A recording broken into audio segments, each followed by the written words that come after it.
ایک مرتبہ انہوں نے یعنی ابن عباس رضی اللہ عنہ وضو کیا تو اپنا چہرہ دھویا، اس طرح کہ پہلے پانی کے ایک چلو سے کلی کی اور ناک میں پانی دیا، پھر پانی کا ایک اور چلو لیا، پھر اس کو اس طرح کیا یعنی دوسرے ہاتھ کو ملایا اور پھر اس نے اپنا چہرہ دھویا، پھر پانی کا دوسرا چلو لیا اور اس سے اپنا دانا ہاتھ دھویا، پھر پانی کا ایک اور چلو لے کر اس نے اپنا بایاں ہاتھ دھویا، اس کے بعد اپنے سر کا مسح کیا، پھر پانی کا چلو لے کر دانے پاؤں پر ڈالا، اس سے دھویا اور پھر دوسرے چلو سے اپنے پاؤں دھویا یعنی بایاں پاؤں۔ اس کے بعد کہا میں نے رسول صلی اللہ علیہ وسلم کو اسی طرح وضو کرتے دیکھا ہے۔ آپ صلی اللہ علیہ وسلم نے فرمایا جب تم میں سے کوئی اپنی بیوی سے جماع کرے تو کہے کہ اللہ کے نام کے ساتھ شروع کرتا ہوں، اے اللہ ہمیں شیطان سے بچا اور شیطان کو اس چیز سے دور رکھ جو تو اس جماع کے نتیجے میں ہمیں عطا فرمائے۔ یہ دعا پڑھنے کے بعد جماع کرنے سے میاں بیوی کو جو اولاد ملے گی اسے شیطان نقصان نہیں پہنچا سکتا۔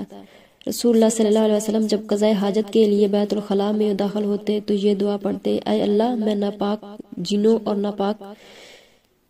جننیوں سے تیری پناہ مانگتا ہوں۔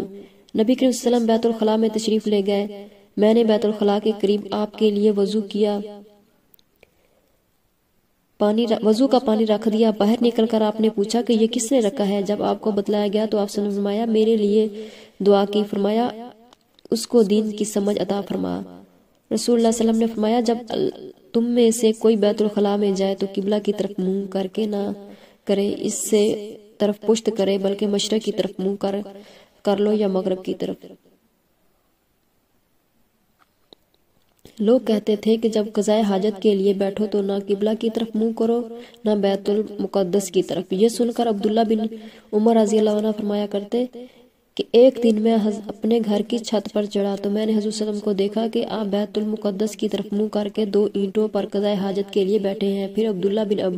عمر رضی اللہ عنہ نے واسعہ سے کہا کہ میں شاید تم ان لوگوں میں سے ہو جو اپنے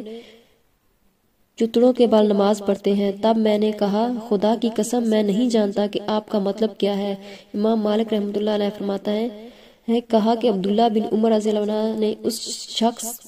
مراد لیا جو نماز میں زمین سے اونچا نہ رہے، سجدے میں زمین سے چمٹ جائے۔